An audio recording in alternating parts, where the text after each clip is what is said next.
spit barriers. What are they called? Things that you put over it and it stops the noise. So this coming out the speakers in here, is it purely just the echo? It's the echo. That's mad.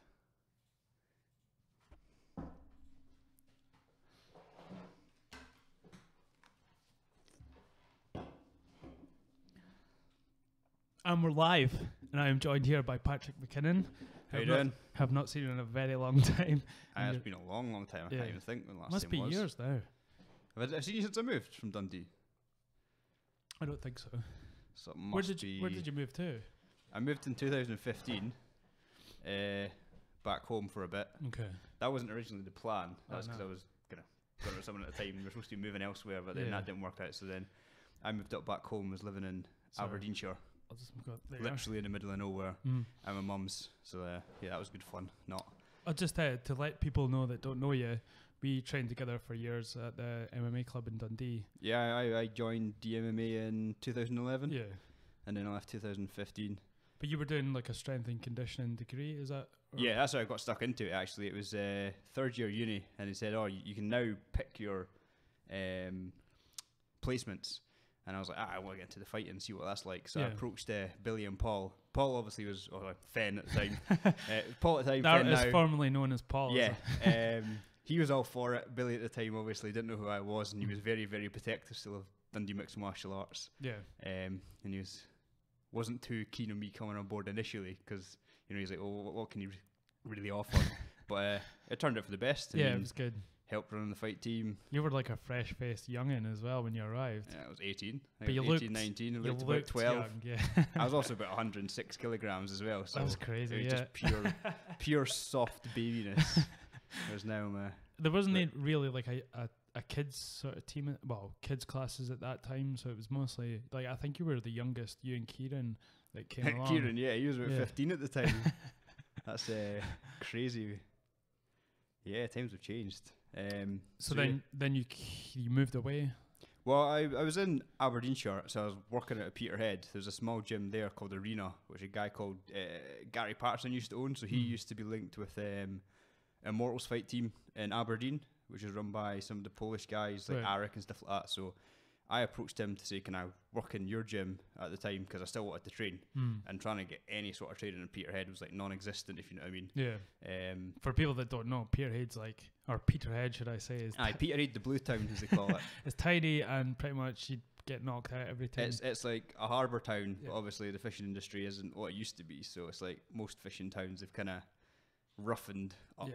So it was. It's always been like that though. Yeah.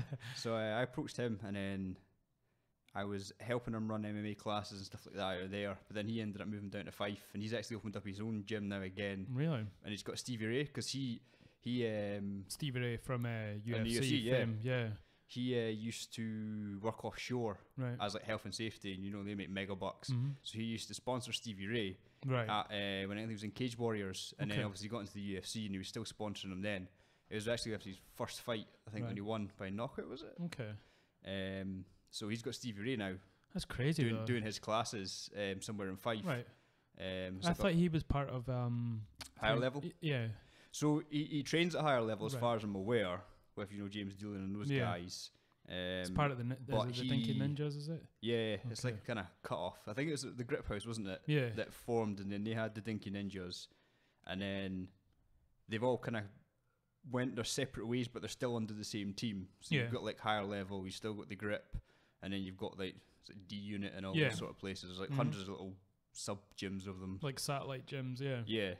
But higher level's crazy. I got them on Instagram, and it's like, when I was first starting out, you saw all the guys that were like maybe in the surrounding areas with their own selective gyms, which all kind of folded eventually, and now they've all just under one gym. Yeah. Like, it's just insane seeing some of the talent. There's like 30 guys now that all used to fight against each other, are all training together. It's that and Scottish Hit Squad. Right. They're the kind of like two main gyms, big main gyms that I can see at the moment. Which is kind of crazy when you think about it, because Scotland's not that big. Yeah. And to have one sort of banner with like 4 gyms, I think they had at one point, that's, that cuts off a lot of competition if you come to fight as well. For sure. I mean, you see that a lot of times on the different shows, if you know what I mean. It's always a certain teams. I think it's Headhunters, Dinkies, Scottish Hit Squad. They're kind of the top 3, I would say. That comes to my head for big gyms now. Yeah, Scottish Hit Squad's up there now, I think. Because they've got Craig the Bear Jew. Yeah, that's he's in the UFC. Paul Craig, isn't it? Yeah, Paul Craig. Yeah, he's funny. Yeah, he's training with Scott, and those guys were up in Aberdeen. I forgot about Aberdeen, didn't we? Yeah. Nathan's opened up the most craziest looking gym I've ever seen for Scotland standard, anyway. Oh right, yeah. Like I think he's left now, Nathan. Is he still not a part of it as such? Obviously, I didn't personally know him. I just kind of followed them all. He got brought in to sort of manage the guys that were sort of fighting, because he's been in the Aberdeen scene for a long time. Yeah, because he helped start Spartans, wasn't it? Yeah, and it was the guy who actually owned the gym that he started up with, and he was bringing in the talent. And I think he's like a barber now. He's he's moved on to it because he had some Crohn's issues. Yeah, Crohn's disease. So then he just couldn't really fight because you're on steroids, and it's devastating. I work with people on Crohn's sort of thing, and it's like when you go into remission or something like that in the hospital, and they're on steroids, and you're just completely not fucked with it. You're always like going to have it, and it shortens your life as well. That's what's crazy. I think I have like 4 or 5 friends that have Crohn's disease. Yeah, which and is certain foods and all that sort of stuff you can't eat. It's just a nightmare. And they bloat and they get like bigger, and then they go through hospital, and then it's just kind of never ending for them. Yeah, it's terrible. But there's like, I think in the US they were saying that they've started to use I don't know if it's CBD or weed itself, like smoking it, but they've started to use that to sort of CBD for everything now, isn't it? I know. Rather than CBD oil will fix you up, don't worry. It's crazy times. Cut yourself at work, just sprinkle some weed on it, it'll be fine. Yeah, just put a bit of oil.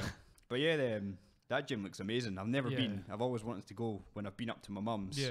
But I've just never had the time, because she, as I say, since she's near Peterhead, that's still a good 30 miles north of the city centre. Are you from that way? No, she just moved up there with her partner that she's married to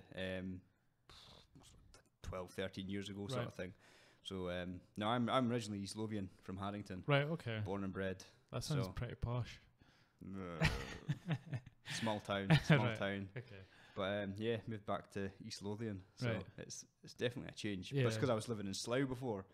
I lived in Slough for 18 months. Oh yeah, you went down to England, was that? And I was working in what you call a pupil referral unit. Don't really get them here. There's like 1 or maybe 2 at a push for the whole of Scotland, whereas like you've got... Is that like medical referrals to like fitness?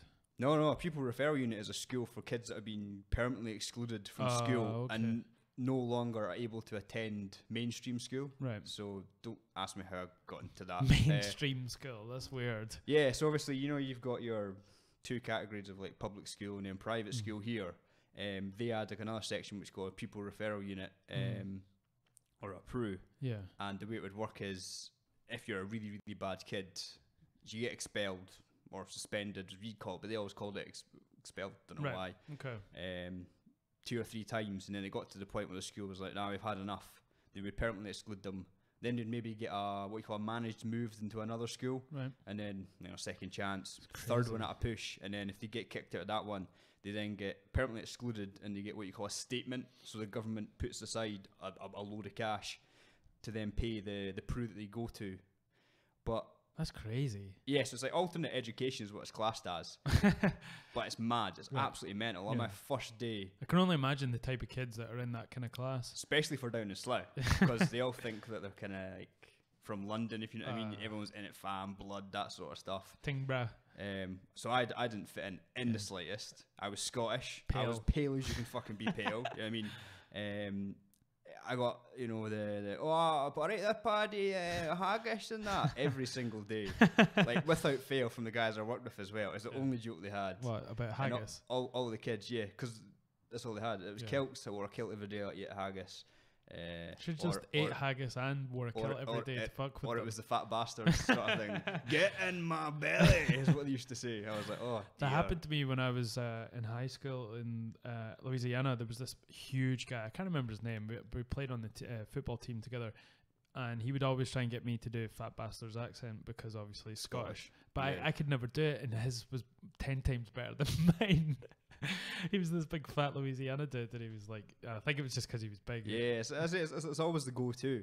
The best was it's like Kevin Bridges' sketch, you know, when he talks about how rough Glasgow is. The English people are like, oh yes, it's really rough around there. Yeah, that's what they were like. They were like, oh, Glasgow, Scotland's horrible, isn't it? You know, it's really rough and all that sort of stuff. If someone from Slough say that about Scotland, you know you're in a fucked up place. I found it hilarious because obviously I grew up in East Lothian, which is soft by any means, and Dundee they always said it was a bit rough, but I mean I spent 6 years in Dundee, never got into a single fight, never a single altercation the entire time. So I didn't really know anything of it, but at the same time, I'd play up to it as a joke. Like, yeah, it's pretty rough. You gotta be careful who you look at and stuff like that. And they believe me, it was hilarious. It's funny though. That would be backed up by stats though. Like those kids, and in the rough areas it would be backed up. But from the majority of what I've seen, it's not. Like you say, Peterhead's rough. Yeah. Well, I was 6 months working there. Mm-hmm. No issues, whatever. Everyone that I worked with when I was personal training, and in the gym, usually were super nice as well. Right. So. I think, was it Glasgow that got... There's parts of Glasgow that are supposed to have, like, you know, lower life expectancy rates and like war zones. Afghanistan and stuff like that they were saying, I think it was Glasgow they said was more knife capital of Europe. It's like Niddrie as well. Yeah. Because I had to do a study at uni, and it was about how martial arts can improve people in rough backgrounds. So I was looking at the kind of indexes that you get, and it was saying Niddrie was like one of the worst places to live in Scotland. But... That's crazy. Through Niddrie, I've been fine. Where is Niddrie? I'm not sure. Niddrie's in between. It's kind of like East Lothian and then Edinburgh. You know where the Fort Kinnaird is and stuff like that. Yeah. It's that kind of pocket there. It's a pretty rough. It's supposed to be, but as I say, I mean, Slough's supposed to be really rough, and I had no issues apart from a break-in. Yeah. Where I came home one day and everyone I was living with, ground floor rooms had been smashed in. Crazy. Luckily, did someone they take anything? Out of their rooms they did. I was lucky. By the time they attempted to get upstairs, because obviously they had, it's crazy because there was 8 of us living in the house. You think Edinburgh's expensive? Try living near London. There was 8 of us in a house, and we were all paying about 500 quid each a month. Right. Which is heinous money. That's expensive. Whereabouts in Niddrie? This was in Slough. Oh right, okay. Why is it so expensive? Because since London's got even more expensive, it becomes spilled out a commuter town now. Right, okay. So Slough, I imagine, like in the next 5-10 years, is going to be classed as Greater London. London's just expanding like a fucking parasite. But it doesn't even have the best parts of London. You're just paying through the nose to be able to get to London. It doesn't have any best parts of London. True. The road to Scotland's probably it. It was an interesting place. But yeah, it was just... I remember coming home... because I'd been around at Grinda's parents, sort of thing, just chilling, having dinner with them. And then I was about to open the door, and then, you know, through the frosted glass at the front doors, they saw someone coming towards it and opened it. And they were like, oh, we've been robbed. And I'm just standing there like, what? What do you mean? And then you can just see all the debris of all the bits of doors that have been smashed in. So it was apparently a group of guys that had like all crowbars and stuff. Yeah. Smashed the front door. This was in broad daylight. This was at like 4 o'clock in the afternoon. Shit. They know what they were doing. So they must have been scoping the place out to know it was empty. Or druggies, completely out their face, don't care. Yeah, there's a bunch of crazy folk down there. Yeah.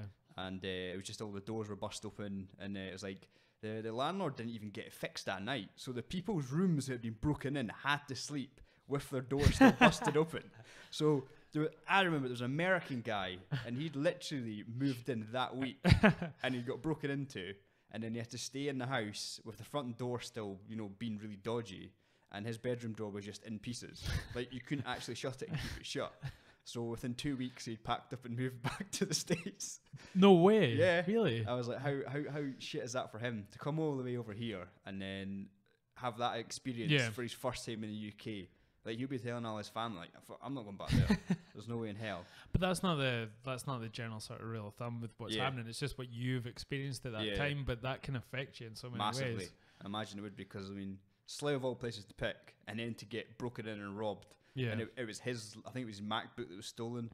Shit. So he wasn't too impressed. No. I was lucky because I had an Xbox and like flat screen TV and stuff like that in my room. So I was panicking thinking that had been stolen, but... They just didn't bother to go upstairs. Well, one of the flatmates came back when it was in progress. So she'd seen that there was like people rummaging around the house through the glass, but she was too scared to obviously open the door, right? Because she saw that the front door had been broken in. So then she sat back in the car and called the police, and they had noticed that somebody was outside. So then they all ran through the back, because all the kind of houses in Slough all have back gardens that lead onto other back gardens onto houses on the other side. So it's basically what you see in, like, you know, Road Wars. Yeah. Like how you can literally garden hop. Yeah. So that's what they did. They just jumped out of the back door and then just went through the gardens and escaped that way. Or Shaun of the Dead, if we're... Yeah, that sort of thing. Just jumping over crazy. It's just crazy though. That's so different to what I'm used to here. And you were working, like you say, with the kids that are from different schools or been... Yeah, so they've all been permanently excluded. So I started off for the first 6 months as what you call a sports coach mentor, which essentially was, I would say it's a classroom bouncer. Right. So you had your teacher, then you were only legally supposed to have 3 kids per 1 adult. Right. So the classes were pretty small. It wasn't stabbing. This school wasn't actually that bad. They didn't have any stuff like that, but you know, there was fights on the daily.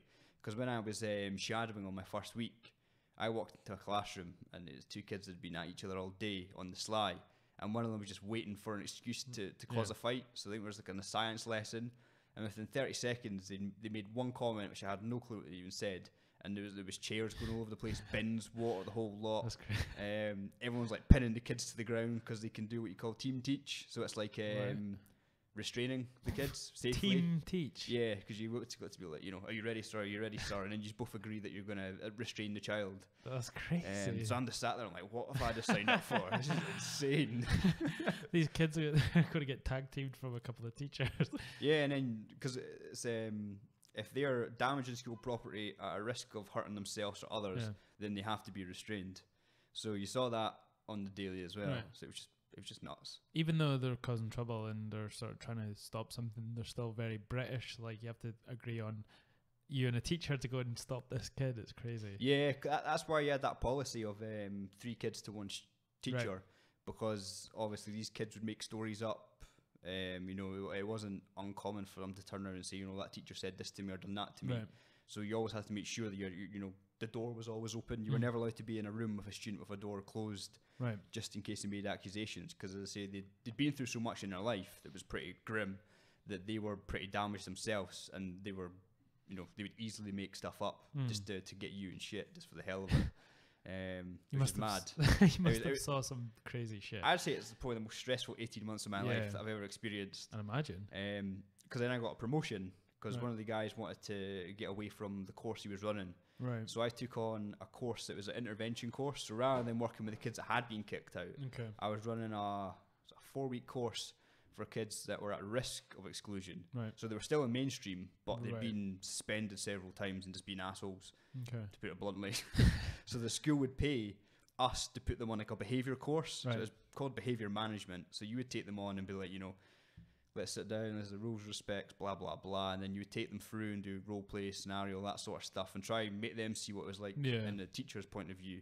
So you'd get them to try and play the teacher and... Yeah, a lot of it was kind of drama-based as well. So a big thing would be called communication matters. So you'd break down all the forms of communication, what's a barrier, what's an enabler to communication, and then highlight, like, why do you think a teacher shouts at you, sort of thing, because a lot of them weren't actually conscious that they were, you know, tapping a pen, smashing the foot, looking the other way, doing all that sort of stuff.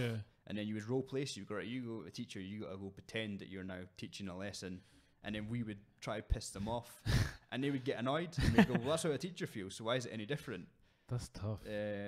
That's crazy. And then at the end of it, you have to do graduation, so I have to like go up stage and do speeches and certificates and stuff like that, and I wasn't used to it before, so I think the first ever graduation I did, I was like up all night, and then the whole morning I had the shits just because I was so stressed. You were nervous. Yeah, because you have to get up in front of the gaffer of the school, like the heads, and all the teachers from the other schools and the parents, and then the children themselves. Yeah. So I was like, oh my god, and you have to do speeches. So I was like, oh, it's good. It's crazy that like you guys are, well, whoever you work with are trying to sort things that don't stem from just being at school. It's like a home issue, and obviously how they've been brought up. But you're trying to get it at the end of it, you know, and it's hard to change when it's at the end, you know, when you're interacting with it. That's not where it should be sort of helped. A lot of the time it was actually, I would say, a mainstream school's issue, because they would highlight it too late. Right. Because in England it's very what would you call it, like stats based. So it's all about reports and the kids getting the best results. So a lot of time for teachers is spent doing a lot of marking and all that sort of nonsense. Whereas just a mainstream school. Yeah, so they don't got the time to always be picking up on these behaviours and noticing, and they haven't got the time to always do what's the right protocol. Because if they don't, you know, it'll come to their performance report at the end of the it's on them semester, sort of trimester, whatever that was called. Trimester. Yeah, when they're pregnant. And then, and then they'd be like, oh yeah, why is 50% of your class failing this, and it's on the teacher's head. Yeah. So they haven't got the time to be picking up, or this kid's coming in 3 days a week in unclean clothes or that sort of thing. Yeah. And then it just gets worse and worse and worse. And then we got them. It was kind of like the last point, but we should have got them at the the midway point before they were almost getting kicked out of school. Did you sort of hear anything about their home lives? Is that something? Yeah, we were involved in a lot of that, and it was nasty. I mean, there was, as I say, there was a lot of horrible stuff. Obviously, I can't really say what on this, but that's what you're having to sort of interact with and cause try and not fix, but like alleviate the sort of. They used to say when you interview, it's like you've got to be an actor. You're not a teacher, you're an actor. You've got to pretend that it doesn't affect you, and all the stuff that you hear, you have to pretend when you go home. You just got to switch off, which isn't obviously the easiest, because if you build a rapport with a kid over a period of time, it's hard to not go home if they've had a bad day and said something horrible to you, to not take it personally, because it's just human nature. Yeah. So that was always tough. And especially if it's kids are, they're just acting out because they're hurting, it's hard to sort of... they obviously have no clue how to conduct themselves when they're upset or angry, sort of thing, so they just lash out. Yeah. And they can... and you can... Pretty horrible. I bet you were called all sorts. Oh, God, yeah. So you were actually... were you just helping teach, or were you doing stuff to do with martial arts eventually, or sports, or... When I was down in Slough, I went to a gym called Genesis. It was in Marlow. Marlow's like a proper upper class, nice little village, proper like quaint with also all the famous people kind of go there. So Russell Brand lived there. Ross Kemp used to train at the gym. It was really strange, because I went down to open mat one day, and Russell Brand's there. With two other guys, like just two of his mates that also trained at the gym, but they weren't famous as far as I was aware. Was this when he started BJJ? Because he started doing BJJ. He'd been there for a long time, so it's Ross Kemp. Check out some Ross Kemp stuff. Like he's like videos in the gym of him doing all the crazy karate stuff. I can't take Ross Kemp seriously because of extras. When he said he could beat up who was it? He said the footballer, the guy that was in Gone in 60 Seconds. What's his name? Anyway, he was this hard man guy, and then the show extras, he says he's like in the SAS, like super army soldiers, and he can beat up anyone, and I can't take him seriously after he said anything. But I just found it strange, because it was kind of like, I don't really follow Russell Brand. I think he's an amazing comedian as such, but it was just strange, because I went in just to do some drills with some of the guys there, and then I'm like, Russell Brand's on the mats, what the hell?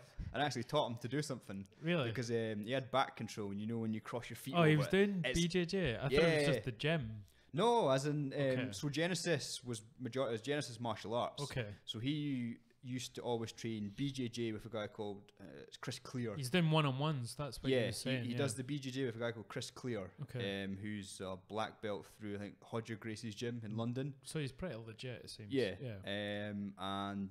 the gym's run, as far as I know, by Paul Busby, who was a kickboxer, like traditional kickboxer, and he used to train with, what is the guy that's in Bellator that does all the crazy shit, Smash Cyborg Skull and Michael Venom Page. Yeah, he used to train with him, and he competed against him, so he's really good friends with him. So it's like Paul Busby just knows all these famous people.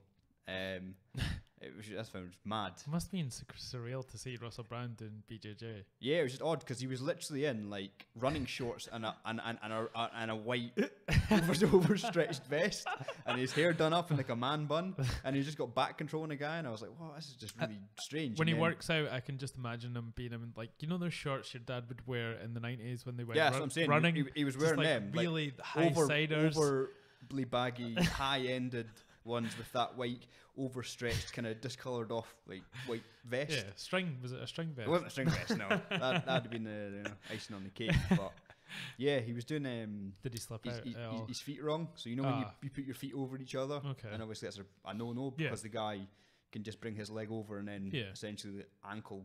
You can get like stuff done to you if you cross your feet over. When you have so I taught him how to not do that.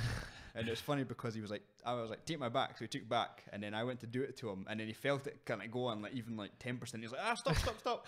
So yeah, he's pretty cool. I think he seems to be going through some sort of, even though he always sees himself as an addict, and that's something I've talked about before. I think he not only that's part of the 12-step program is to sort of acknowledge that you're an addict, but that's all he identifies with. He only just sees. He's pushing his book massively. He just sees himself social media as an addict. That's it, and he's kind of scared to sort of do ayahuasca and DMT and all these sort of things that are good for you. And I think BJJ is probably his way of getting around that. It's he's bettering himself. Yeah. But I'm not a huge fan of his comedy. But I think I've never really watched it. The way he speaks and how he talks. I think it was the Trues. Was it the Trues he did? It was like a sort of vlog. I think so. Yeah, it was on he was getting all political for a little bit. I think he was gearing to run for some sort of political. He was all against the Tories. Yeah. And then as soon as people started saying, "Well, why don't you run?" He's like, "I don't want to become like them." And then he just kind of disappeared after that. Yeah, he's like kind of put under pressure to. He came off social media. And after that he was like, maybe it's not for me. Just kind of disappeared. I think he probably got like a little snippet of what it takes to actually do that. And I think even though it was nothing compared to what actual politicians do, even though I despise them, they go through a lot of shit to get where they are. They have a horrible job. You got to get bummed at eating every single day just to become in. Fuck a pig's head and stuff like that, yeah. And so where did you go from there then when you were on in Slough? In Slough? Yes. When I moved, you mean? Yeah. So did you sort of was it sort of like a temporary thing that you were doing, or, it was up so you just moved on, or was it you just decided it wasn't for you? Well, it's because I got married. Oh yeah. Congratulations! I've not seen you since then. Cheers. God, you're one of the few friends that I have that are now married. Yeah, it's because we got married. Me and Grinder. So basically, what was it? I proposed in April. 2 years ago now, because it was in 2018. Right. So it was April then, and then we got married last year in July. And what we did was we bought a house in Musselburgh just before. So the whole plan was, right, what we'll do is we'll get a house, so when we're married we can just move straight into it. Right. It's quite and that traditional. Was the plan. It's quite traditional. Yeah. Is she pregnant? Is that another tradition? No, not yet. Not yet. So we've still got some things to do that we want to do. You can't do with kids. Well, we've got a cat. We've got 2 cats now. No. Just absolutely nutness. Oh, we've already got one. We decided to get a kitten, and as much as I love him, he's an absolute nut job. Whereas when I had Oreo, she was like a nice kitten. She wouldn't really bite. Whereas he's like a dog. Yeah. He runs around the house with stuff in his mouth.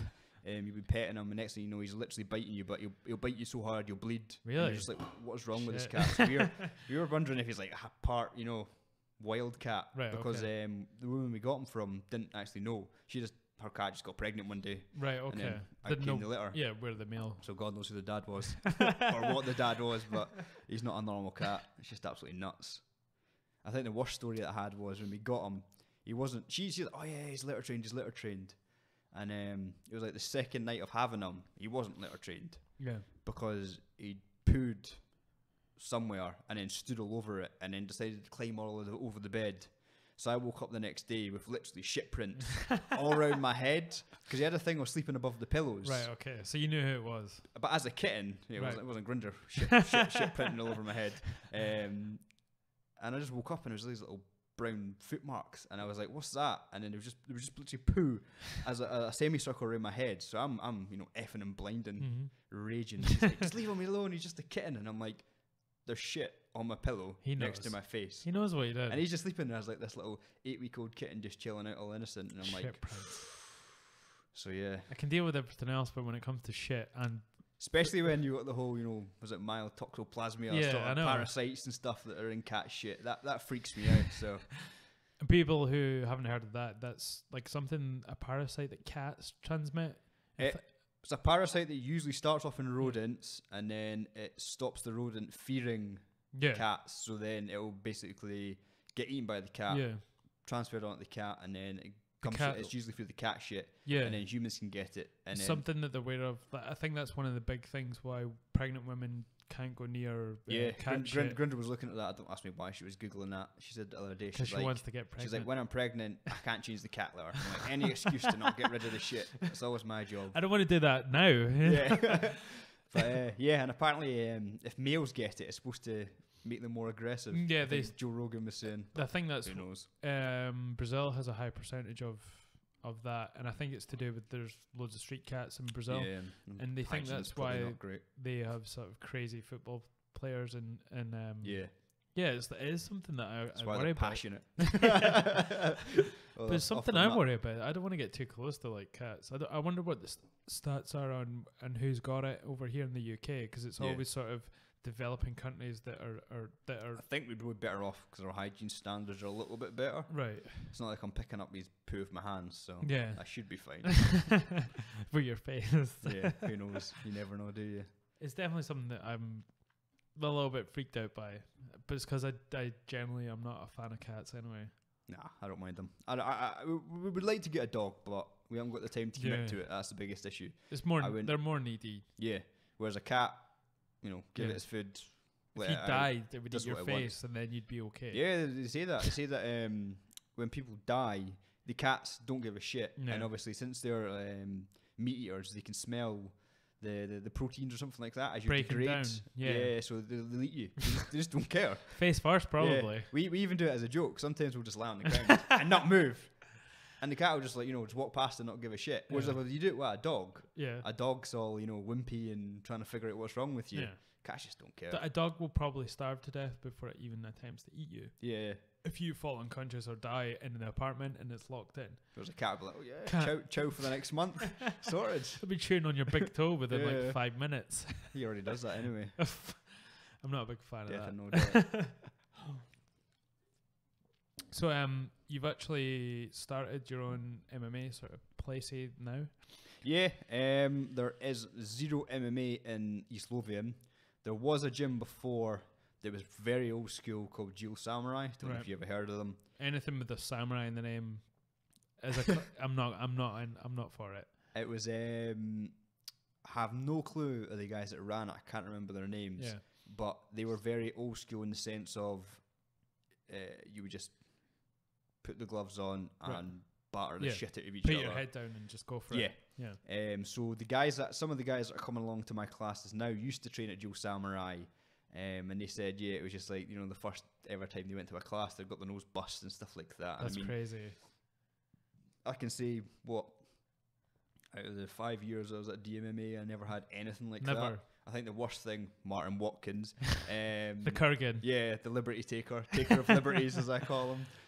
Give me a black eye. Yeah. I think apart from that, I didn't have any other reoccurring injuries or anything that ever happened. That was something about the training ethos in Dundee was when you're sparring, you're not going hard. Yeah. But it's all about technique. There's obviously a place for that, but it was never to the point where you were getting injured, and that's obviously so you don't get injured before you come to fight. And that was a brilliant thing. I think Billy was always he's always ahead of the curve. Yeah. Because he was telling us to do that 2012. Guys were still battering each other in the gyms and the pro gyms. Well, there's still pros that refuse to train spar now, and it's not because they don't think it's a good thing. It's just because they're getting injured. But if you spar properly, you're not going to go through that bullshit. Hard for those guys though. Yeah, because of the mentality they've got. Yeah. To be a professional fighter at that level, you've just got to be so competitive. But then that goes against some people's styles. Yeah. Obviously, like Robbie Lawler. Obviously, because he doesn't spar anymore. No, because he knows he can bite down on the gum shield and go for it. But if he was to, he's not like a guy that's a big technique guy. So if you're in the gym frustrating him, going soft and using technique, then that's obviously it's just not how he fights. Yeah. So that's why he probably doesn't have to spar. Yeah. But there are people that just don't do it though. AKA though, they're still renowned for being gloves on, let's grind, kill each other. I think I was listening to a podcast where they were saying that is it Kane? Sorry, right? Kane's spine's in a cage, Cain Velasquez, oh, okay. the heavyweight. Yeah. Basically, because his back's so wrecked, his spine's just held together by a cage now or something That's like crazy. that. Is that to do with his wrestling career or MMA? Probably both. Yeah. I imagine, though, as I say, training at AKA hasn't done him much good, because Yeah. I say I've never heard of a single story from any professional fighter ever say that it's an easy place to train, or they take it technically in light. But I suppose they do produce some good guys, though, don't they? The old shootbox days in Brazil, you know, that was like where it came Vanderlei. from. That was ahead of the curve at some point. You know, that's how far we've came. Vanderlei was just known for... That's why I think him and Couture split. Remember there was a Vanderlei Couture kind of combo at one point, and they split because Vanderlei was just far too aggressive and they didn't like it. But to be honest, before that, it was the Team Quest. They used to train like that, but then realised it was no good. I think that was back in the day, though, when you could use to the absolute gills. I mean, look at what Couture used to look like. It was ridiculous. I know, he was crazy. Like, people... I think one of the parts of that was he didn't start his career till later. It wasn't that he'd been fighting since he was 20, so he had maybe 20 years of just going through slogging, and then he got in the UFC. I think he started later, and I think you have like a 10-year period where no matter when you start, obviously relatively, you got your peak. You can go for 10 years whenever, sort of, you know, obviously within sort of, you can't be starting at 60 and hope to be UFC champion. But I think he was special, obviously, plus gear, plus, you know, a lot of gear. Not having 20 years of fighting experience. Yeah, for sure. He was in it, you know. But he was definitely on the gear. Yeah, back then everyone was. I mean, look at the size. You look at Belfort, Vitor Belfort, when he was 19. And just his traps. His traps are like from his shoulders to his ears, just up here. That's always ludicrous. The indicator to me is traps. You know, if I see someone with sort of massive traps, you do get the odd freak. Who has? I mean, there's no one that has traps. No, but like if you look at, I would say Ngannou. Right. I mean, he's got relatively big traps. I think he's got smaller since he started. If you watch his first fights, I've not watched him since then. I only watched his Overeem fight because he only, in my opinion, fought unknown heavyweights. Of course. So I was but like, he well, was an unknown. He was an unknown. So when he absolutely starched Overeem, I was like, but he's got like. a terrible chin. But now that we've seen his wrestling and his cardio, we're kind of like, he's not that great. He's still got a shit ton of work to do. If you go and see his first couple of fights in the UFC, he's a lot bigger and sort of more rigid, and he's definitely on gear. I think, they all are. You know, they can still get round to a degree, it. It's getting harder to do. Obviously, with Jeff Nowitzki, he's doing this sort of DNA mapping and whatnot. Yeah, they're changing the game for sure. But I think you can always beat it. Yeah. You can always beat it. If there's a test you can beat, as simple as that. There's always a way around it in some way. I mean, after watching Icarus and the fact that it was a sponsored state program, it's a brilliant documentary. Beat it was just insane. With holes in the walls, and you're putting the drugs in and then you're swapping it out with the piss samples. I'm like, that's just mad. It's like something out of a sort of Bond movie, a sports Bond movie. And then you get all the people that are watching the Olympics and they're just none the wiser. They have no clue. And if you even mention steroids or performance, no, they're tested. Don't be silly. And you're like, yeah, but they're all in on it because obviously Armstrong's the biggest one, and he was never caught. This is the thing, he was never ever caught, passed everything, and he was probably the most tested athlete at that point as well, and never but he was got to question though who the guys that were testing him, were they all paid out maybe, or was there a way they were getting around it somehow as well? Because he was such ahead of the curve, he was seen as that, and the fact he has so much money, untouchable, you know. But at the same time, people still said that if he hadn't, he would still be ahead of the curve. He was just such a natural talent. But I don't know. But I thought it was quite interesting when, obviously, the start of Icarus, before it kind of went into the whole Russian madness. It seemed like a sort of just normal documentary about someone trying to be in the top sort of 10. Yeah, but it was the fact that he said that even though he was juiced to the gills and on EPO, his performance wasn't even improving that much. He said that he was still way 10%. behind. I think he had a 10% increase. Yeah, but he said that compared to the scores that he wanted to try to beat, he's like, I'm still nowhere near. So I thought that was interesting.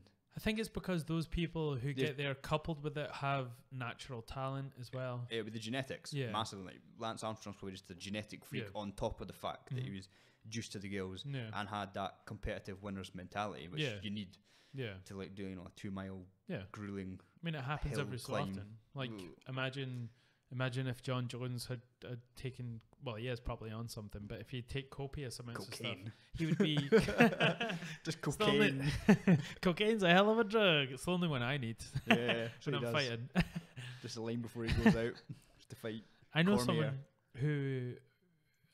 who, when I was in Toronto, someone who was a submission grappler, and he was getting up there. He's competed a few times in Abu Dhabi, and he's brilliant. But he was known for like taking like coke before he went on and competed. I was like, I just can't imagine like doing that while you're cocained out your nut. That's usually overstimulated. Like, if every time I've competed, I'm overstimulated with nothing. Yeah. Like, if I thought having a coffee I'd drop down to a heart attack. Yeah. Like, I need to try to stay calm, because I just go crazy and black out is my issue, because I'm too hyped up. I mean, the fact of taking anything that's going to stimulate on top of that, I'm like, nah. We both know people that compete while they're baked. Have smoked. Don't know how to do that. And I just can't imagine doing that. Yeah. I would never make it to the warm up. Never mind the cage. Give me a blanket and I'll go for a good sleep. Tell me when it's over. But that's not something. Did you watch the fights at the weekend actually? The Francis and DC. Yeah, I did. I caught them. Who did you think was going to sort of out of the DC fight and then DC? Ghana? I thought he was always going to win. Yeah. Purely because he had his wrestling to fall back on, and he's just so athletic for that weird body kind of composition that he's got. I wasn't sure about the Stipe and Ngannou fight. Do you know what? See, with heavyweights, it's all coming down to one punch at the end of the day. But when I watched the fight, I was in the same mind where I was like, I think Ngannou's going to get it, because I was on the hype train. I'm not going to lie. But when I watched the fight and I saw it happening, I was like, of course, this is what's going to happen, because, Stipe is the champ and he can take... He can take a punch, because, I mean, did you see his face at the post conference? The first round, he took some fucking punches and it was crazy. Yeah. But Ngannou he's like a robot. He's got nothing, I think, apart from his boxing. And it's pretty arbitrary at best as well. What I don't understand is you see him throw these kicks in his workouts and they look brutal. So why don't you mix it up? Yeah, he never threw any, really. I think maybe the plan was if he threw a kick against Stipe, he'd be taken down. It. Yeah, but surely at heavyweight, when you're throwing kicks, it's a different ball game, really, isn't it? I mean, you get by a lightweight, it hurts, but it's not like the leg breaker, because the amount of mass that's going through that. I mean, he's taking like his coach almost off his feet when he's throwing those leg kicks, and the boy's got half a foot of padding on it. It's just mad. So I'd mix it up. Anyone that's like, did you watch the Sun and Rampage fight? I didn't. Was it Sun and won? Yeah, it was in my opinion absolute garbage. Because as always, Rampage is like, I'm a fighter. You know what I'm going to do? I'm going to come out and box, and it's like, well, go box. Don't say you're going to box an MMA fight and then complain that you got taken down, because he called Sonnen a pussy. He's like, hats off to Sonnen, but he's a pussy for what he did. And it's like, what's MMA? Well, he actually made a bet against Sonnen to say three takedowns. If you get any takedowns on me, I'll give you 10 grand per takedown. Yeah. And then he's calling him a pussy for then taking him down. Yeah. It's like it's just stupid. I think he's just in the game for the paydays. Nothing. I don't think there's been any point that I've sort of enjoyed Rampage and his banter. Maybe when he coached stuff, maybe, but I think it gets a lot of hype still. But when you really realistically look at his performances, they're not like the old school Rampage. No. Like in Pride. he was active, he was energetic. That was his peak. Yeah, and now it's just like, everyone still remembers those times, and then that's what keeps them going. Yeah. Do you know what I mean? But when you really step back and look at it, you're like, it's pretty crap. He's just boxing, that's all in the first round, in my opinion, Chael outboxed him. Right. That could be controversial, but I mean, if you actually watch it, he lands a lot of jabs and catches and stuff like that, and Rampage is supposed to be the boxer, and Chael Sonnen the wrestler. But Chael's the That and the fact that Chael was fighting at heavyweight. Yeah. Which is mad. I know, I've never seen him like, was it, who else has he fought? The John Jones was light heavyweight. You know? That's crazy. He's got fighting at heavyweight. I never saw the footage. Is he pretty big in it? He's got a dad bod for sure. You know what I mean? He's not got the abs and the veins like he did at middleweight. You know what I mean? He's not like that. But he probably had a little bit of help for that as well. Yeah, probably. You never know. I don't know what he's always the stringency of Bellator's testing is. No one really mentions what they're like. Cause have you ever heard of guys getting popped in Bellator? I can't even think. It's definitely not as stringent as the UFC. Yeah. I mean, the UFC are doing DNA analysis, and I think Bellator's, I think if they have cause to, I think they just piss test you, maybe, and there's so many ways around that as well.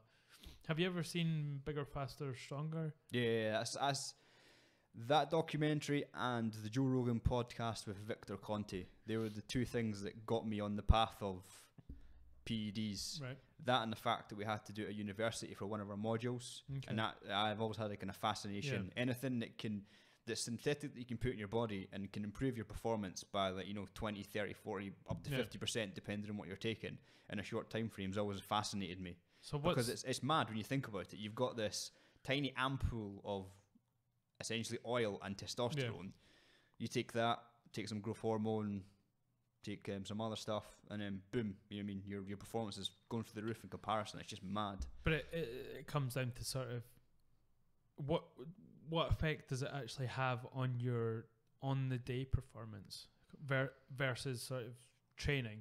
Well, it's like I think Billy was saying that when you start taking it and you perform under it, you can't stop, because when you stop, you're never the same. You don't have that level of confidence. Yeah.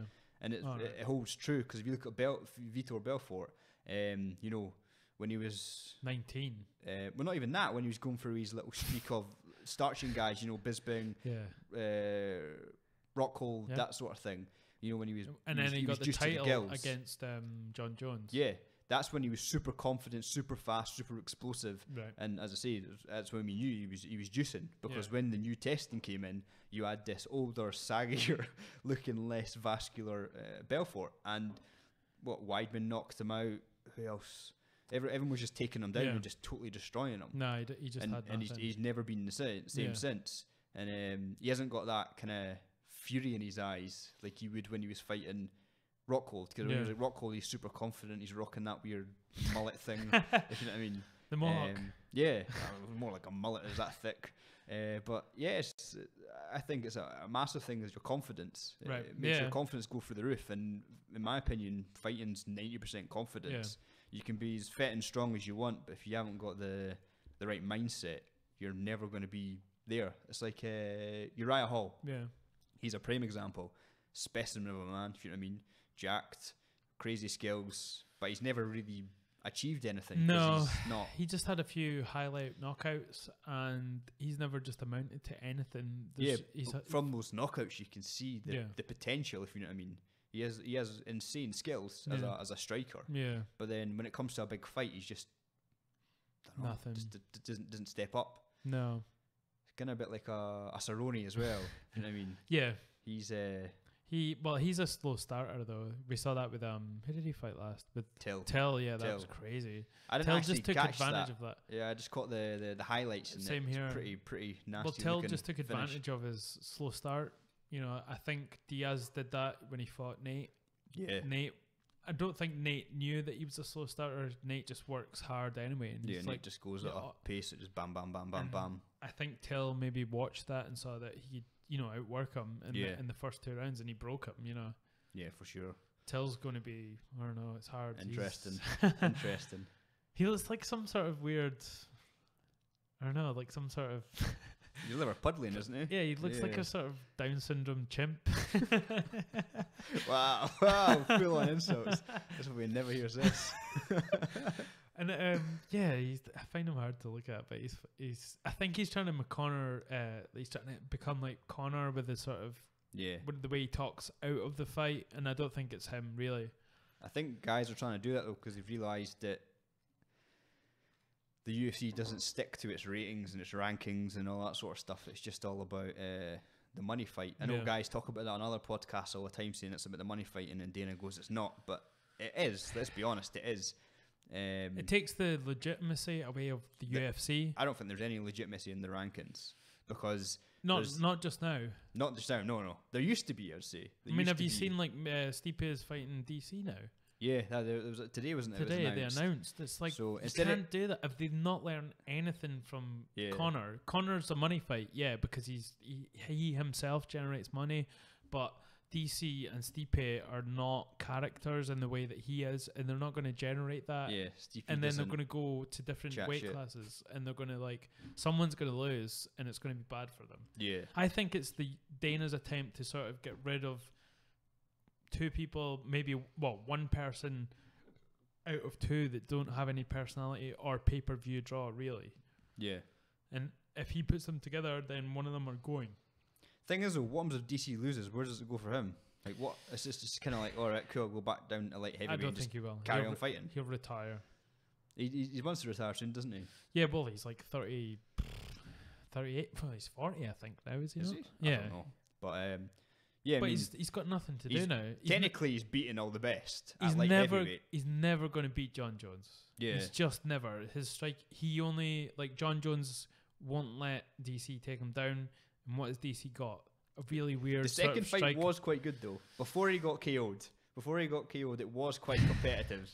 He just got I just think his striking's not enough to take on someone like John Jones. He's too stumpy. Is his big issue. He's only 5'11", 6 foot at a push. And it felt like he learned nothing from the past fight. He tried to do the same and did less dirty boxing, which was working for him the first time. Thing is, how do you deal with it? It's like 84-inch reach. It's like That's a broom. How do you get past the length of a broom before you can actually get in there? It's just mad. But he could be John Jones could be the undisputed pound for pound best. He could be if he was still fighting. There's no one beating him. There's no one. But the UFC said that they're going to try to have him back or something. I think they want to welcome Jones back at the end of the year. Yeah, he has went through his hearings, and they've sort of concluded, I think, that he's not done anything purposefully. They were saying the cocaine that he took was cut with creatine, and the creatine was cut with steroids. Yeah. Which is the most elaborate pile of horseshit I've ever heard. But it does happen. It can happen. If you're using coke, Chinese could be in it. Chinese dick pills, it's going to be in the same cauldron as a fucking, a Quaaludes. You're going to test positive. But this is just the way Chinese, but it is a bit far-fetched. He did a lie detector test. Doesn't hold up in court. Why would it? It's self-paid for. It's not like somebody's actually said, we're going to get an independent, really well, thought out, processed. You could pay a spiritual medium to sort of ask you questions. He could have just printed it off himself alone. Oh, here's my certificate. I'm not lying. It's not going to hold up. He's just mad. He never admits anything though. But I think Joe Rogan said this, and I think he's onto something. I think he has some sort of head trauma where he's erratic and sort of impulsive with his behavior. He can't help it. It shows that, if you have been done for crashing a car into a tree, you got suspended or whatever.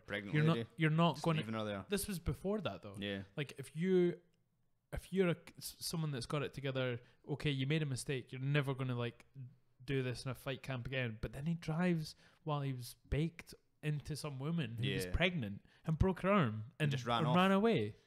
So he's displaying trauma that equates to NFL players and all these people that have had sort of head injuries.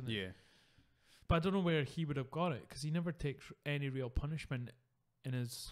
Could be from anything though. I mean, did he play American football when he was younger? Because his brothers are all... He's a wrestler. Oh yeah, he was Greco-Roman, wasn't it? Yeah. Yeah, so, I mean, anything that's got sort of head trauma, slams, bangs, that sort of thing. And then how long did it take for him to get into the UFC? How much trauma did he take before then as well?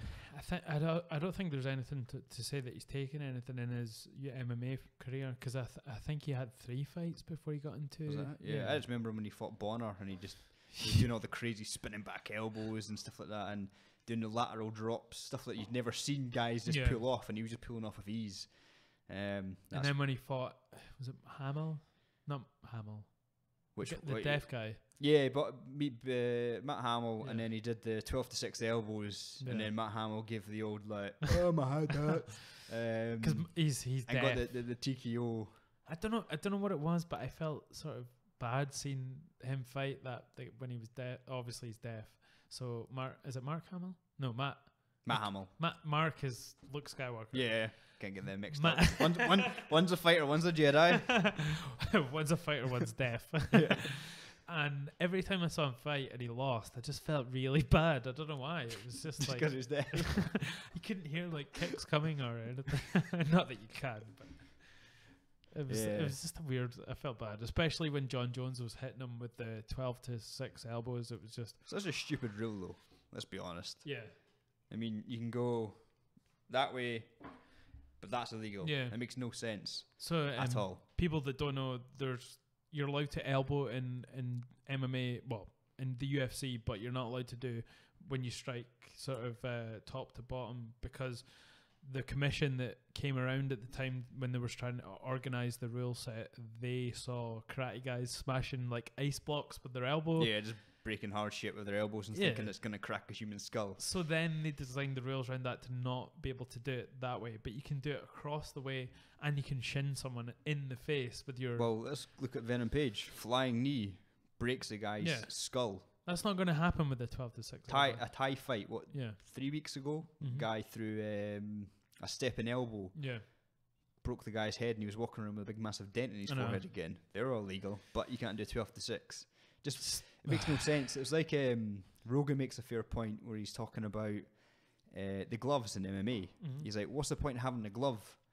Because you kick and knee guys with solid bone. So you don't have shin pads. What's the point in putting on a glove then? It makes no sense. I think the glove essentially, to begin with, was to protect the hands, your hands, not their head. So I think that's where it comes from. But I'm a fan of not having gloves, because you're not going to punch as wild. Yeah. And it's going to be better. Not that there is sort of much evidence for a lot of trauma when it comes to MMA. It's not going to make much of a difference anyway, let's be honest. I highly doubt having gloves to no gloves. Because, I mean, it's 4 ounces, and I've felt the UFC official ones, and there's nothing to it. And then added hand wraps on as well. I mean... I guess it adds a little bit of confidence in sort of winging shots and throwing sort of off the cuff, but... I think it will change slightly the punching style, and that's it. And it'll be better, you know. Yeah, for sure. I will never go bare knuckle though. No, because people will see that as barbaric, which then obviously is just. Well, it's the Americans. You know, they've sort of been hating the UFC for so long. It's just crazy. Yeah, but it's legal in all states now, though, isn't it? Yeah, no, it was. I think New York was the last one. New York was the worst one. Yeah, that was years and years of constant pushing to get it done, and they finally did. But that's not even. Who was the guy that was going? Is it John McCain? John McCain was the politician. He was the one that was so like, it's human cockfighting bullshit. But do you know he was sponsored by Bud? Yeah, Budweiser, and that was who was against sort of the UFC at the point. And that's but now crazy. They sponsor them. I know. Or they sponsored them. I don't know if they still do, because the Reebok deal just kind of fucked everything for the UFC, didn't it? So Khabib versus Tony Ferguson. That's the next one. That's going to be good. It's going to be interesting. I think Khabib will probably take it. Yeah. It'll be interesting to see how Khabib deals with Tony Ferguson's 10th Planet Jiu-Jitsu, because I feel Tony's one of the better guys at pulling stuff off. Like you've got Ben Saunders that's good at it, but he's not got the same proficiency. He doesn't have everything else to back it up. Yeah. You know, like Tony's legit in every area. Yeah. Tony's so confident. He does like the rolling heel hooks and stuff like that. He just doesn't give a flying shit. You know, the Minari rolling shit. Yeah. He just goes for it. And then the fact that if it goes wrong, he could get knocked out because you end up in horrible positions. But he's just like, whatever. I know what I'm doing. I'm a badass at grappling. So that makes it really interesting. And I mean, he's pretty much went through everyone so far. And he can take a punch. This is what's weird about the whole Khabib situation. He's obviously been pushed as a star now, I think, after his last fight. Yeah. But he has a style, when you look on the face of it, if you're a newcomer to the UFC and watching MMA, that can be seen as boring. It's like Askren. Well, that's who I'm talking about. Like, Ben Askren was never really wanted in the UFC. He's undefeated. He's my favourite retired. fighter, though. He's brilliant. Imagine him fighting. Even though he was an Olympic level wrestler twice, he won gold, was it? I can't remember his accolades, but yeah, he's ridiculous either way, wrestling wise. And undefeated in MMA, and he just retired. But he's always said that if he had if he got into the UFC with a big fight, i.e. George St. Pierre, that's the one he's looking for. I'd love to see that, because it'd be interesting stylistically, because GSP's very single leg based takedown. I think, and he works a lot on guard, 3/4 and half guard sort of stuff, whereas Askren's all about folk style.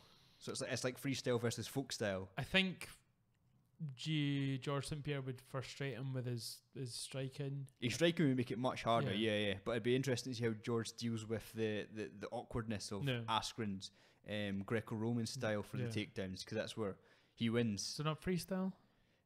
Well, from his podcast, he says that everyone should be good at Greco-Roman, because in MMA, to do pure freestyle is very difficult and dangerous, you know what I mean? So he's like, get really good at body locks up top, and then trips and sweeps and that sort of thing. So that's what he does when you watch. He obviously does these single legs and double legs, but a lot of stuff when he's doing his mat returns is like kind of Greco-Roman style. Have you seen very different to GSP's, because GSP's obviously very reactionary. He'll do a lot off his jab, make you come in. Well, he is and a then jab. That's suffer with that with his. But he's who was it that I saw in relation to sort of Khabib? It was for people that are interested in MMA and are looking for sort of breakdowns of fights. One of the best ones on YouTube is BJJ Scout. Yeah, I watch a lot of them.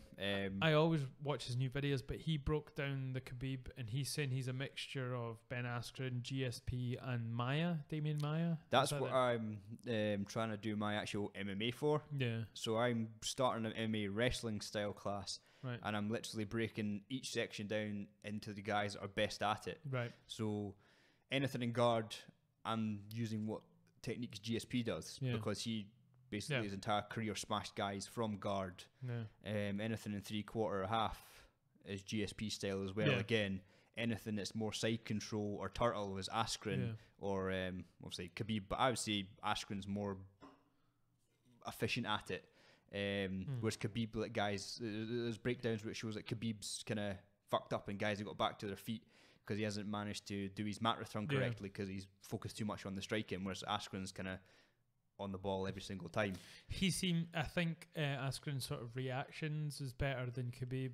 Yeah. I think Khabib's more higher level wrestler. He's a pressure fighter. He's like heavy and just sort of puts you into the position where Ben Askren sort of adapts to what you're doing a lot more better, and he then just punishes you for it. I hope he gets into the UFC. I'd love that. It'd be great. I'd love to see him just murk guys. Like, I know the average Joe will think he's such a boring guy to watch, but the intricacies to do that to someone is so hard. Like, and if you haven't seen any of his videos, I urge everyone to go and watch highlights of Ben Askren just because you can't get the actual proper videos. It's so hard. They're controlling people and just like he's got like a dad bod almost. That's what I love about him. Like, he comes in. He's called Funk or whatever it is, Ben Askren. Because he had a funky wrestling style. It wasn't orthodox. Yeah, and he's got this, the big fluffy curly sheep head. Yeah, he's got a dad bod, and he just fucks guys up. He just takes them down, keeps them there. He does all these weird crossbody kind of positions, which no one else does, and no one else knows how to deal with it at all. It's just mad, and he gets you into crucifixes and just pounds you out as well. I just love it. The ability that he can destroy guys at his will, and as I say, look like shit at the same time. Because everyone else in the UFC is all, shredded, veiny, all looking super fit, and he just rocks up and he's like, let's go. Don't do any strength and conditioning by the looks of it. I just wrestle. I'm just going to pause there. I need to go to the bathroom. No worries.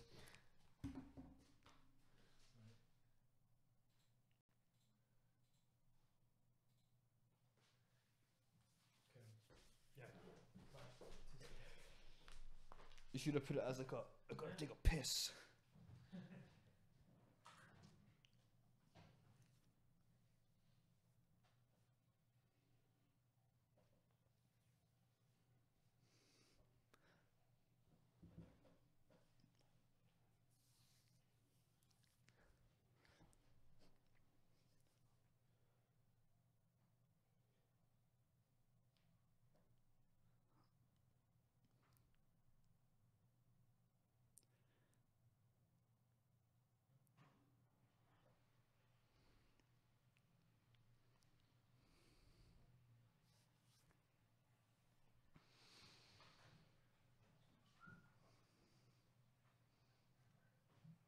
So when you pause it, does it just say on YouTube? Nah. Stream paused. That's the one.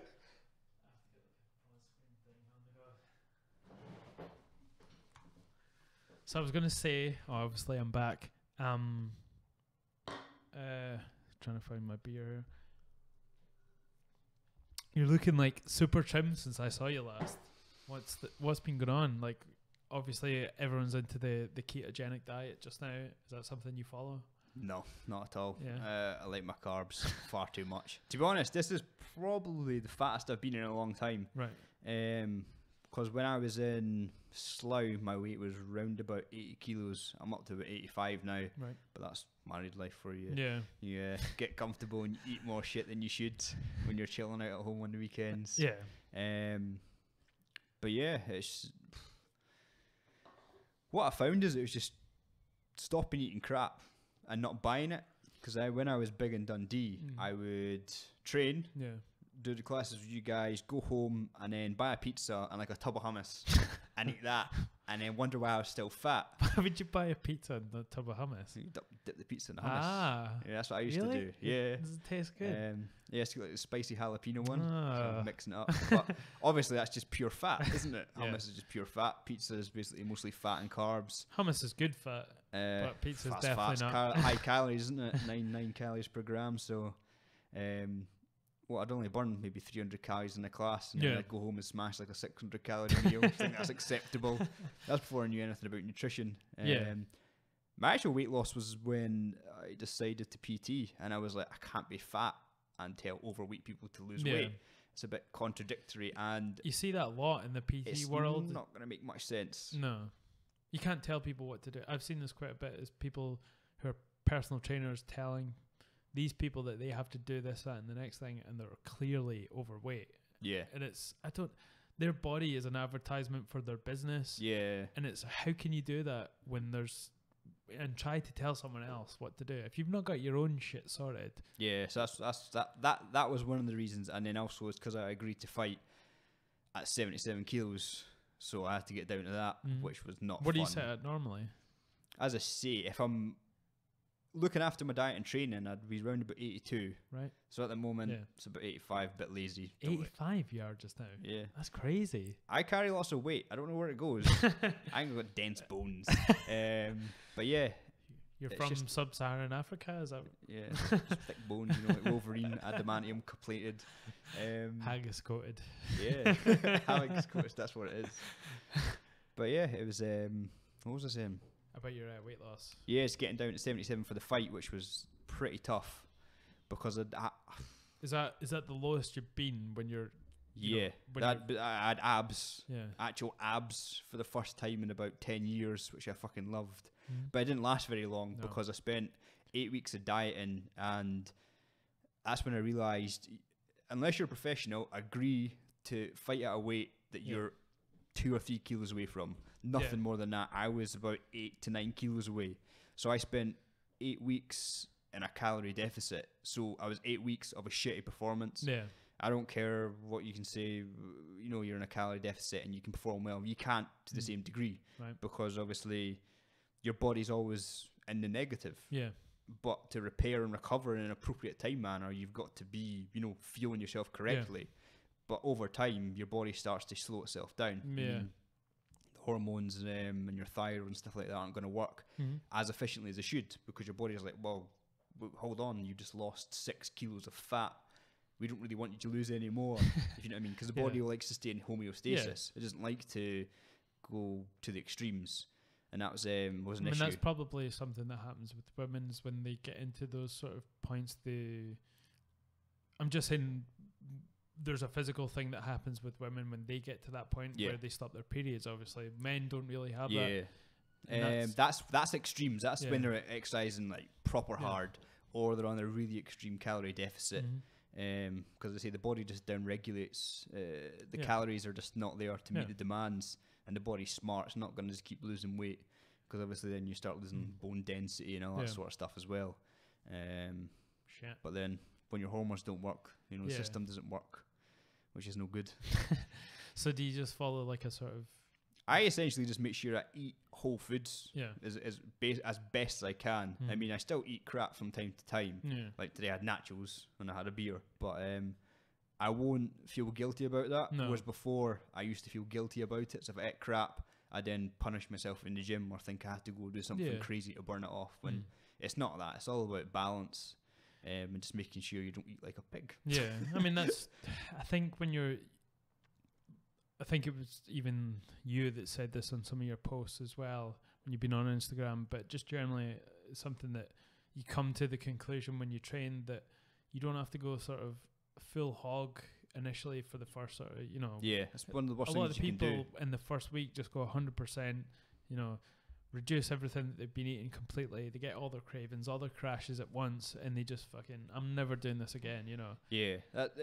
It's a gradual process, you know. It's because people sell the idea it takes 3 weeks to build a habit, which has been proven to be complete and utter bollocks. So not like 6 months or something. It's up to 6 months or longer. They've not actually put a complete definitive time frame on it because everyone's been different. But the vast majority have been around about the 6 month period to get habits. So that's a hell of a long time. Yeah. And it's all about habits. So my weight loss was a long time. I mean, it took me, I'm trying to think, from 106 to 77 was probably about a 2 year time frame, 18 months to a year. And did you have that as a goal, or was it just something that happened? Just happened progressively. But it's because I was smarter every 6 months about something. I tighten this up a little bit more, tighten up that. It wasn't like I just went, right, I'm going to go on an extreme diet, lose it all in one go, and then that's me. It didn't work that way at all. It was, lose a few kilos, gain 1, lose a few kilos, gain 2, lose a few more, if you know what I mean. So it was a constant battle. It wasn't easy, but it was all about the habits and just being consistent, but doing it slowly, because sustainability is the biggest factor in it all. If you don't do anything that's not sustainable, it's never going to work. And crazy high calorie deficit diets never work, ever. And is it something that annoys you as a personal trainer when you see like these magazines? Not that you read a women's magazine, but you see it's like, like a sort of water diet for 2 weeks. Detoxes and all that sort of stuff. It's just all bullshit. It's just stupid. People still follow it. Yeah, it's like I'm on these selling pages that I try to promote my business through. So you get like East Lothian for sale stuff, and people will post items for sale, but they also post business stuff. And it's Acti Labs or something like that. I'm not saying that. Acti something. Yeah, but Acti knobs. But it's like everyone's selling that, and it's like, do you want to lose 14 pounds in 2 weeks? And I'm like, that's just madness. First and foremost, if you're on some sort of a cleanse, your first 2 or 3 pounds is going to be piss and shit alone because you've just emptied your gut. Then the next few days, you're not taking any sort of carbohydrates in, so your glycogen stores were reduced in your muscles. So that's another few, because I think it's a few grams, of water, or a few mils of water per grams of carbohydrates stored in your muscle. So when that's depleted, you're getting lighter and lighter and lighter. And becomes dangerous. These people. And then people forget that weight isn't fat. No, weight is just a arbitrary figure. Fat is actual composition of your body. And also people forget that weight can be bone density, it can be fluids, it can be muscle. I mean, it can be anything within your body. It's like I have clients or clients in the past anyway, that would really freak out if they weren't lower or the same the next day after training or next week.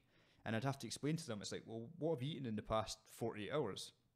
If you eaten, not a lot, then you're going to be lighter. But if you've decided to go on the weekend and get pissed and eat a kebab, not a lot of fibre in a kebab, it's probably going to be sitting, the water retention and stuff like that alone have you bloated, so you're going to be a good few pounds heavier. I think there's such an emphasis on people's actual weight, like the scales is just something. It's not weight though. No. The scale's just nonsense. It's bullshit. I use the scale as a tool. But I always say photographs are the king. They tell the actual picture. But and how you feel, like it should boil down to how you feel. That's the main sort of reason to do it. Sustainability. No one wants to do something if they're going to be miserable. No, true. That is true. But if you're physically feeling, if you're doing a right sort of, I hate using the term diet because anything that we eat is a diet, but if you're using something that is rich with sort of greens and protein and the right amount of carbs, if you're feeling good, then that's all that should matter. You know, you shouldn't be in a state of deficit so much that you're feeling terrible and you're sort of withdrawal symptoms of anything. So just, I think people just focus too much on restricting everything and doing so much in their first couple of weeks that they feel like they never want to do this again. Yeah, it's a big issue. And as I say, there's a lot of companies out there that are really unethical, in my opinion, in what they do to make money.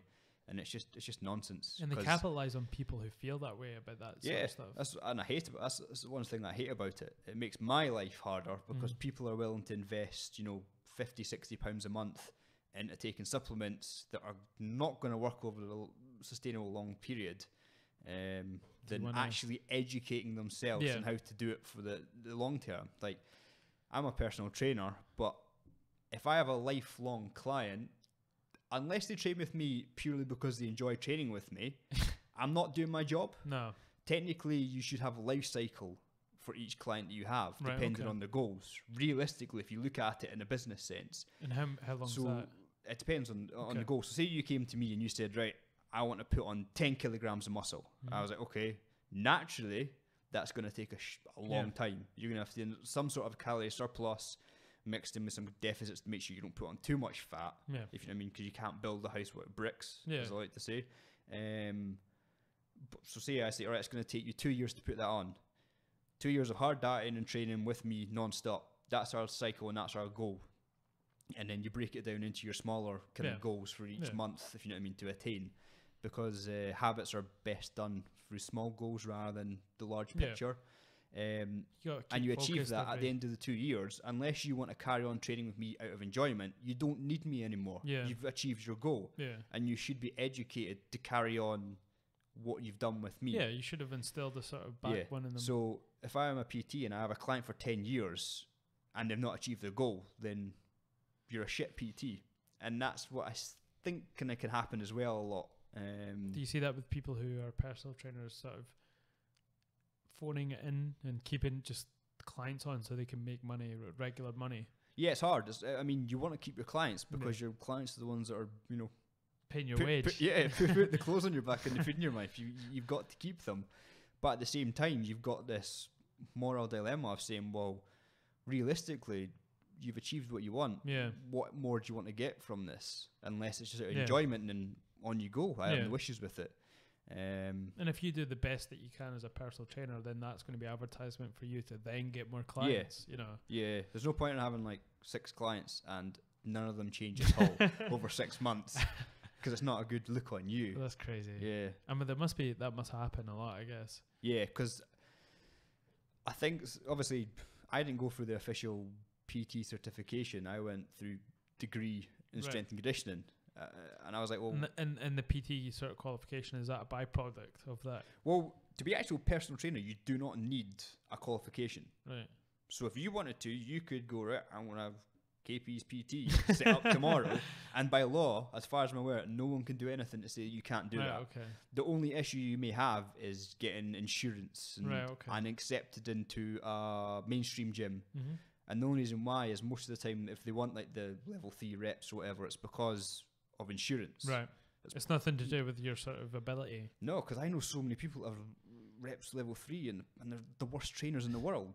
They do cookie cutter programs. So rather than going, all right, this person's mobility is crap, we can't do this exercise, they've got a bad back, so we'll focus on this, or there's imbalances here, on top of what they want to achieve for the goal. It's just like, right, here's one program I made for ladies, and now I'm going to use that for every single lady that I have. And here's my, you know, muscle building program that I've got for a guy, and that's what all I'm going to do. If you know what I mean. Whereas if you're paying £30 an hour, you should have, in my opinion, a very specific program. Right. The standard of service is not where it should be, and I think it's because it's easy just to, you know, go on bodybuilding.com and print off a program and go, right, all right, you're going to go do this for the next 4 weeks. Yeah, it's kind of like a lot of things in life when you do something that's sort of, like you say, cookie cutter, then sort of to... Same with nutrition. Let's go keto. It's just another method. Yeah. It's not the be-all and end-all. People sell it as the be-all and end-all. Everyone's looking for that ultimate thing to do and take that you'll never have to change up ever, but as your body changes, you have to change what you're doing.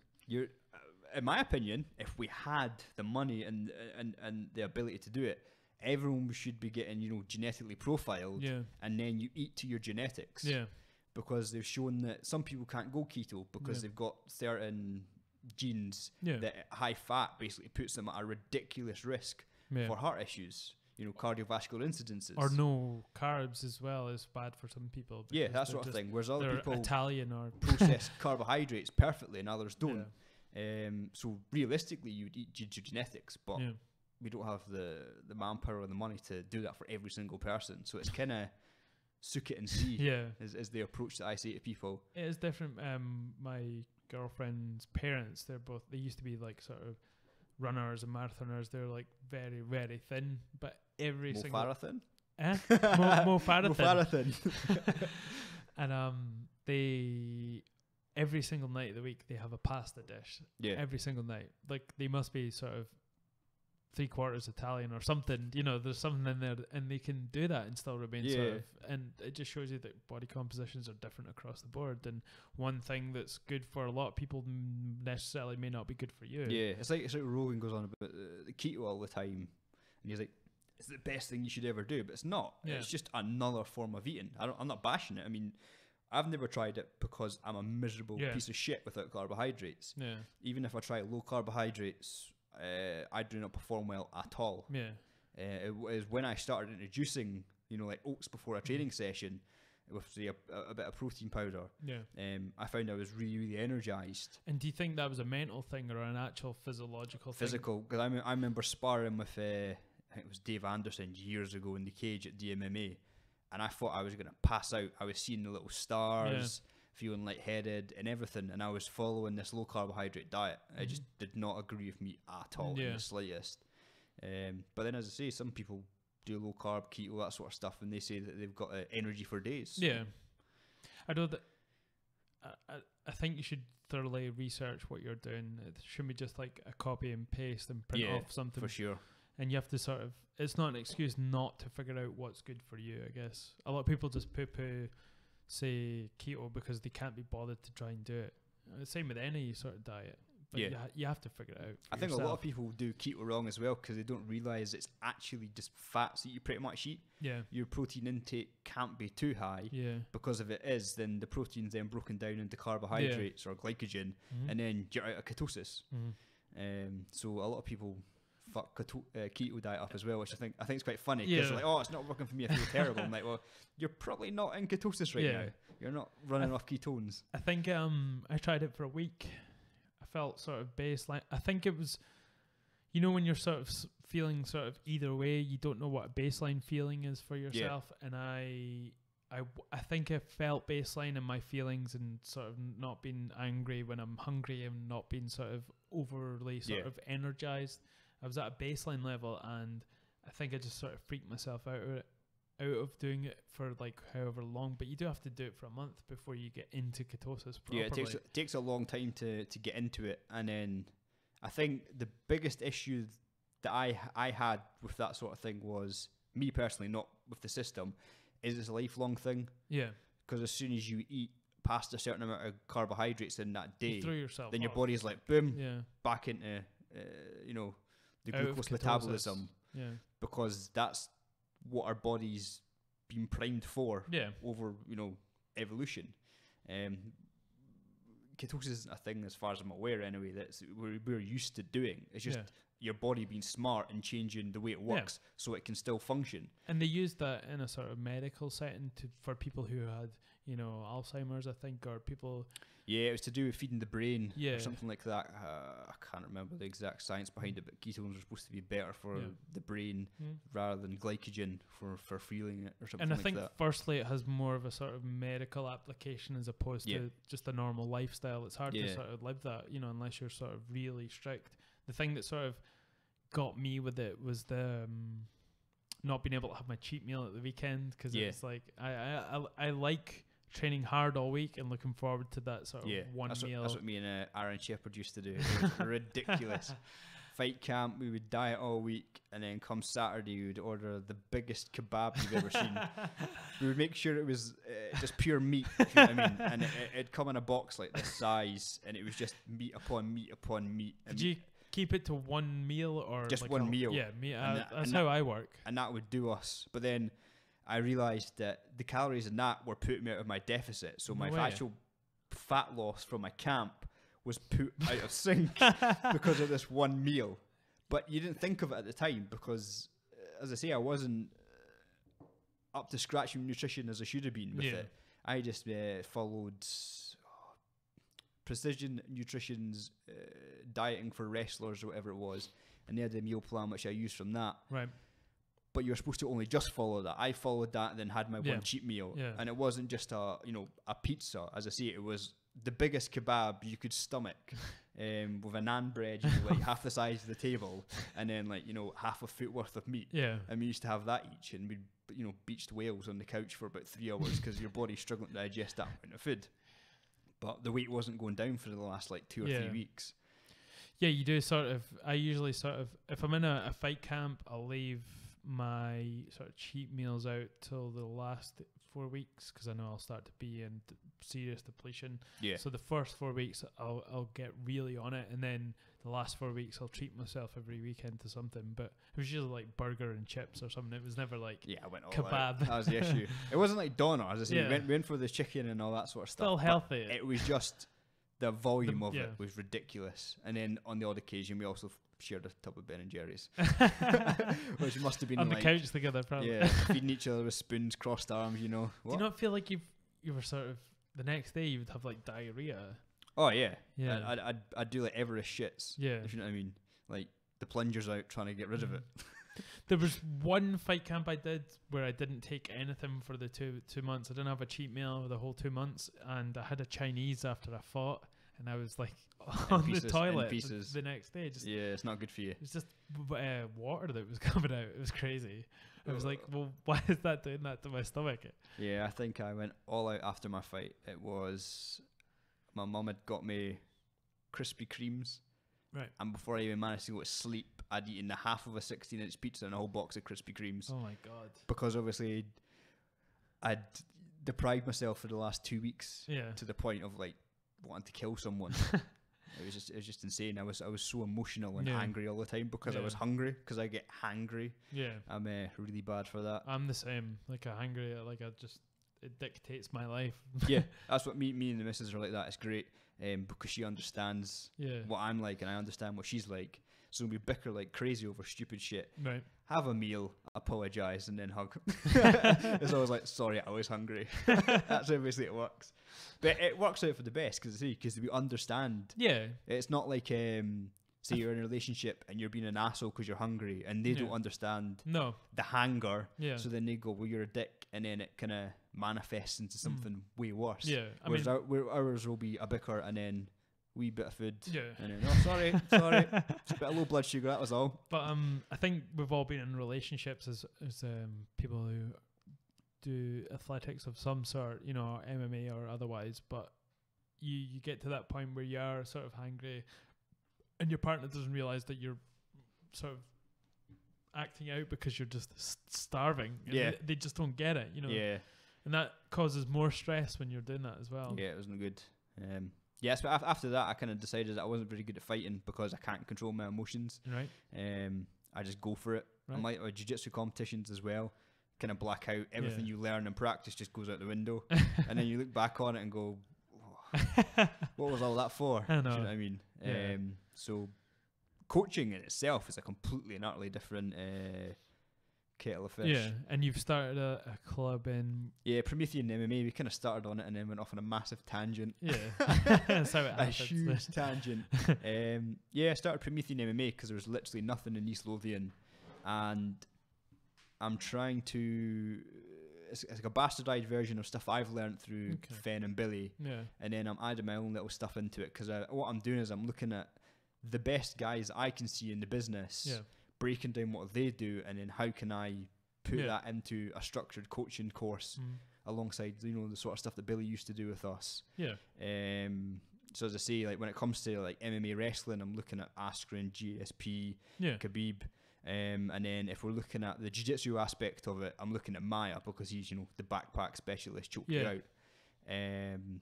So that's how I'm kind of wanting to break it down for that. And then striking at the moment, I'm just doing a complete and utter mix. Guys are doing K1, Muay Thai, just boxing, just doing the full mix of drills so they get used to everything. I think the one I always sort of tried to get towards when I was training was the Dwayne Ludwig stuff. Like, the bang Muay Thai. He's got I look at that, so he's got some really good drills. Especially some of his footwork stuff, because obviously Jiu-Jitsu and stuff like that. So it's all good. sort It's going good.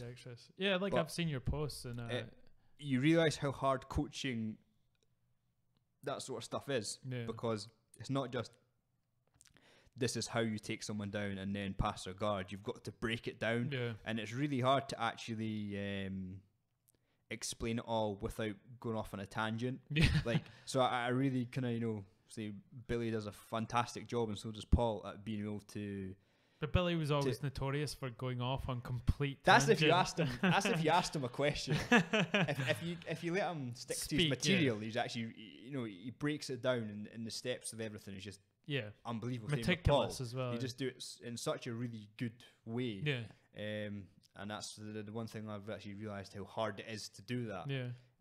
But it'll be good for your sort of technique and your knowledge to actually be able to break down stuff and reiterate it to people. I've looked at a lot of the stuff I've learned in the past. I've been watching as many YouTube videos of like the breakdowns of that sort of stuff I can as well, and linking it back to what we did and how to make it into drills and stuff like that. But you know, it makes you such a better person. For having to really try to break it all down. But it's mad, like, and it gives you an understanding. It's stressful. It's really stressful because you're like, shit, I know how to do this, but how do I teach it to someone in a way that they'll get it within 30 seconds of demonstration to go then drill it? And then you're responsible for that person getting what you're saying, you know. So it's always I'm always thinking in my head after a training session, was that good enough? Did the guys learn it? Have they got it? Are they going to retain it? So I'm looking at John Danaher stuff. Danaher, whatever his name is. The Death Squad guys, is it? He's rather than just all about teaching a technique, he's about the heuristics of it. So if he's talking about side control, he's like, rather than say this is a position and this is how you do, you know, scarfold, or this is how you do a crossbody sort of position where you're holding the kimura to pin someone. He'll be like, right, it's all about the hip position. If their hips are negated in some way, doesn't matter what the hell you do, they can't really move. So think about the philosophy of the movement rather than I'm going to do this move and this move only. And that's how he kind of teaches. Obviously, he does teach moves as such, of course, but it's about concepts and philosophy. So like when he talks about, you know, his Ashigurami game, he's like, the guy who's got control of the inside will always win the fight. So rather than his guys go, right, I'm going to go do replicate. I'm going to go into my honey hole technique and then rip on the heel hook. I'm always going to make sure I'm fighting from the inside because I'm always then in control. It's that sort of mindset, which is different to what obviously I think I was used to. Because when I was training in Marlow, a lot of it was, here's the drill, here's the round time, and smash it out, which was great for my stand-up technique, because that came on loads because I was training Muay Thai down there. Because my striking was utter garbage beforehand because I never really focused on it. It was more grappling, whereas I kind of switched when I was in Slough. I focused more on striking instead of grappling because it was all gi based, and I'm not as much of a fan of the gi. I will play about in one, but if I had a choice, it'd be no gi. But the no gi class was only an hour, and after the warm up, you only did 40 minutes of training. And for me to travel from Slough to Marlow for a 40-minute technical class, it wasn't, you know, it wasn't enough once a week. So I just focused on my stand-up. But that's cool. And have you got many people coming along to your classes? It's up and down because it's early days. So you have one night where it's pretty busy, and then the next night it's quiet. But I think I've got a solid crew of guys that come almost every single class, 3 or 4 of them, and then out of your room you've got the stragglers that are kind of umming and ahhing about it. But it's like anything, it's gonna take a while to build up. But I'm confident it's going to succeed because I say there's no MMA in East Lothian, and you've got, you know, Muscle Ross, Trinent, Haddington, Dunbar, Preston Pans, every little small town. I think I looked at the stats, like 60,000 adults in the area that are working. So if you have at least like 20 of them covered, then that's fine. Surely I can get 20 people minimum, if you know what I mean. So any of you Edinburgh folks, you know, if you're if in the area, come along. To travel through the Preston Pans, come on down. I think that's good. I don't think that's ever going to happen, is it? I know you have your wife. I was going to say your girlfriend waiting on you. So it's a wife now, man. I think that's probably a good point to sort of wrap up there. Yeah. So if you want to, do you have any social media that you want to plug? Yeah, Promethean Mixed Martial Arts. Get us on Facebook, Instagram, and I think Twitter, but I don't know how to use Twitter, so don't expect much updates on that. Yeah. And if you like to follow personal training sort of stuff, it's Promethean Fitness on Facebook as well. Cool. Thanks for coming on, man. No worries. Thanks for having me. Stay woke. Bye.